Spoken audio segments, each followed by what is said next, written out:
কি অবস্থা আপু, কেমন আছেন? ভালো আছে। নাম কি আপনার? কবিতা। কবিতা। আপনার এই বন্ধু কয়জন কবিতা শোনাইছে প্রেমের? একটা প্রতিবেদন করছিলাম, কেউ হেল্প সহযোগিতা করে নাই, কেউ পাশে দাঁড়ায় নাই। বিয়ে করতে চায় নাই? বিয়ে করতে চাইছে কিন্তু ফোন দেয়, কিছুদিন কথা বলে জায়গা ফোন দেয় না। কই যায়? মানে এমনি ওই অন্য অন্য জায়গা অন্য নাম্বারে জায়গা। অন্য জায়গায় জায়গা? অন্য জায়গায় গেলে ওইব খালি আটকে রাখবার পারেন নাই? না ভাই, মানুষটাকে আটকায় রাখা যায়? কেউ যদি মন থেকে না আসে। আরে কোন কি আটকে রাখা যাবো না কে? এটা মাইয়া মানুষ চাইলে পারে নাকি? আপনার জামাই কি হয়েছে, মারা গেছে না কি হয়েছে? না, আরেকটা বিয়ে করছে। আরেকটা বিয়ে করছে? এক বউ থাকতে আরেক বউর কাছে যায় কেমনে? যেমন এই যে পোলাটা 5 বছর ধরে বিয়ে করছে, কোনো মায়ের দিকে তাকাই না। সব পুরুষ কি এক সমান নাকি? এক সমান না? ভালো মন্দ সব পুরুষের ভিতরে আছে, ভালো মন্দ সব মেয়ের ভিতরে আছে। তাই?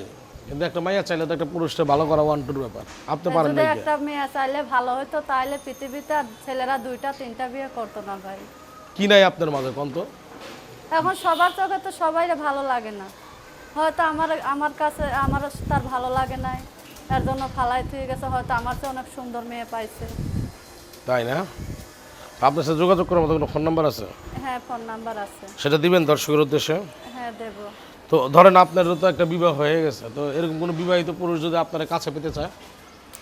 সমস্যা নাই, সে যদি আমার হেল্প সহযোগিতা করে পাশে দাঁড়ায়, তাহলে আমি তার কাছে, সে যদি বলে যে আমি তোমার দায়িত্ব নিব, তোমার পাশে থাকবো, আমি তার সাথেই থাকতে চাই।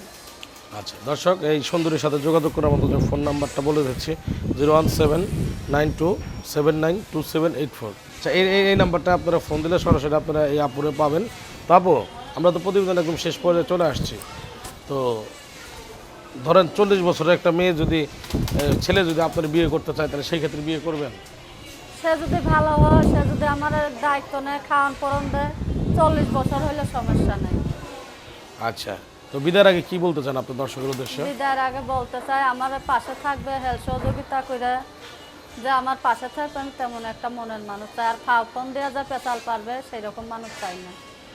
আচ্ছা দর্শক, আমরা এই আপুর সব কথা জানতে পারলাম, বুঝতে আমি পারলাম। অনেকটা কষ্টের ভিতরে করে প্রতিবেদনে এসে দাঁড়াইছি। উনি অনেক কষ্ট করে আজকে প্রতিবেদনে আসছেন। তো আগামীতে আবারও আসবো আপুকে নিয়ে। তো বরাবর মতো একটি কথা বলছি যে আর্থিক লেনদেনের ক্ষেত্রে অবশ্যই সেটা নিজ দায়িত্ব করবেন। কোনো ধরনের অনাকাঙ্ক্ষিত ঘটনা ঘটলে চ্যানেল কর্তৃপক্ষ দায়ী থাকবেন। আল্লাহ হাফেজ।